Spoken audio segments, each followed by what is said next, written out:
A new Wordle puzzle is online. Click on the link to play. Listening to the following video may give you clues. Please like and share the videos.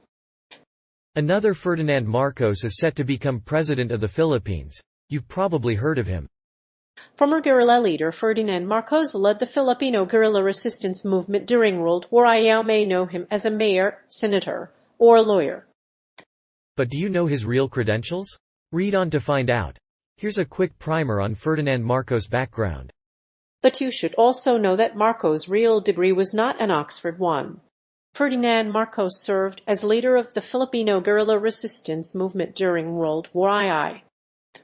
The Philippines was a major battleground during World War II, and in 1944, a young man named Ferdinand Marcos became the leader of the Philippine guerrilla resistance movement. Born in Sarat, Ilocos North, he was the son of Mariano Marcos, a two-term congressman and collaborator with the Japanese during the war. After the war, a guerrilla group captured him and tied him to 4 water buffaloes. In 1943, a wealthy Chinese judge named Ferdinand Chua helped fund the young Marcos' education, and Marcos' father, who was a two-term congressman, influenced the Philippine Supreme Court to throw his testimony out. As a leader of the guerrilla movement, Marcos sought to gain recognition for his army-backed group, dubbed Ang Mga Maharlika. Ultimately, U.S. Army investigations showed that the unit was a fraud, and Marcos was forced to step down. His health declined and political opposition began to take root in the middle class. In 1980, Marcos' health began to fail, and he died in a hospital in Manila. Ferdinand Marcos' political career began with the murder of Julio Nalundasan in 1935. He served in the Senate from 1962 to 1965 and then became president. His erratic rule was characterized by growing authoritarianism and corruption. While studying law at the University of the Philippines, he was convicted of the murder of a political rival of his politician father.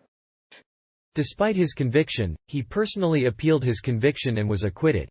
While his political career ended in failure, many Filipinos believe he was the leader of the Philippine guerrilla resistance movement during World War II.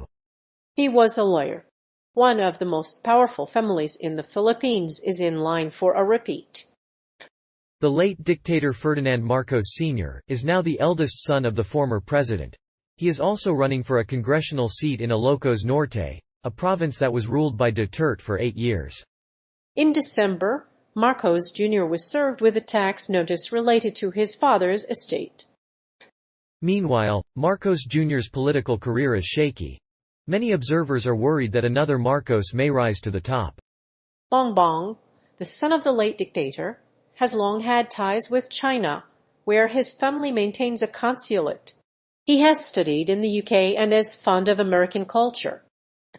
But his lack of strong convictions and inclinations make him a prime candidate for external influence. He is a candidate that may have a shady past, and may not be as honest as Duterte. After decades of exile, Ferdinand Marcos Jr. has worked hard to redeem the family name and his father's legacy, claiming to be a uniter. He is campaigning as the candidate who can unite the country and make it a better place for all. His polished videos and statements about his parents' legacy make him look like a visionary, a man of vision and a leader, despite having a past that is largely unsavory. He was a senator. After nearly 4 decades as the head of the burr, another Ferdinand Marcos is a top contender to be the next president of the Philippines. His background is a bit more conventional, but he is likely to appoint respected economists and public health experts to lead his administration. Marcos' focus will likely be on improving infrastructure and channeling money to small businesses.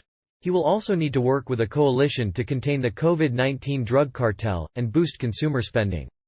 The President of the Philippines holds broad powers, including the power to appoint the Anti-Graft Commission and the central bank governor. But even in his new role, Marcos has been critical of the government's recovery efforts. He questioned widespread human rights violations that occurred during his father's rule, and he would appoint a chairman of the Human Rights Commission. Those are questions that must be answered. A recent poll suggests that Marcos Jr. is likely to win the presidency with a clear lead over his rival. With more than 50% of the vote, he is expected to become the majority president. The Marcos family has a long history of human rights violations and massive accumulation of ill-gotten wealth. In 1986, the country revolted against the dictatorship of Marcos and his family fled Manila. He was a mayor. In the recent Philippine elections, another Ferdinand Marcos is set to become president. At 64, the heir apparent to his father is running for president as a dynastic candidate with ties to the Marcos family that date back generations. His campaign has embraced dynastic politics, which are built on a foundation of loyalties, and has exploited discontent with his father's predecessors and subsequent governments. Marcos' campaign website is littered with inflated claims and fabricated details. While he reportedly has an Oxford Bachelor of Arts degree, the university later stated that he never completed it and obtained a special diploma in social studies. As the election draws nearer, the opposition has been attempting to counter the false narratives that have emerged online regarding the Marcoses. Sergio Azminay, a former political prisoner and grandson of the fourth president of the Philippines, has hired 10,000 volunteers and released videos to counter the Marcos campaign. He has also released a series of videos detailing the economic devastation and human rights violations committed during the Marcos years. He is a congressman. If he wins the election, another Ferdinand Marcos could soon become president of the Philippines. The president serves a single 6-year term and appoints the heads of the government's bodies.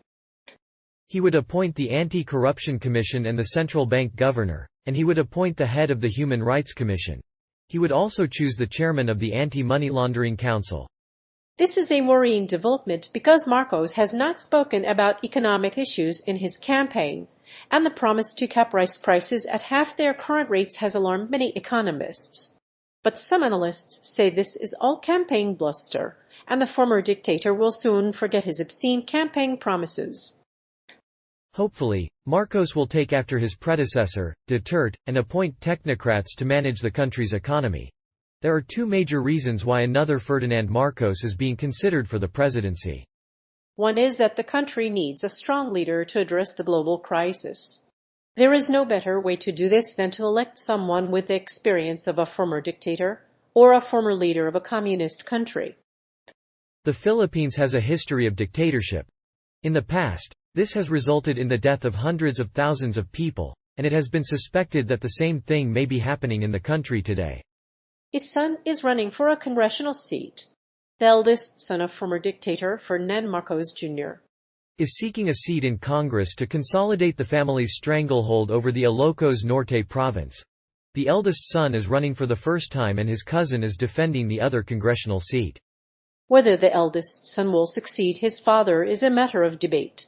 In the past, the younger Marcos has largely avoided political debate and appeared awkward in most interviews. The late president's family has been a political force in the Philippines for years, but despite accusations of plundering state wealth and human rights abuses, the family continues to deny the allegations. The Marcos family is currently trying to re-establish its dynasty in the province and return to Malacanang.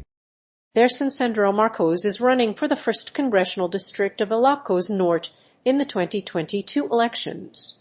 The family is expected to continue a political career with another presidential bid in the next 2 years. While his father was a president, he was not elected to a second term.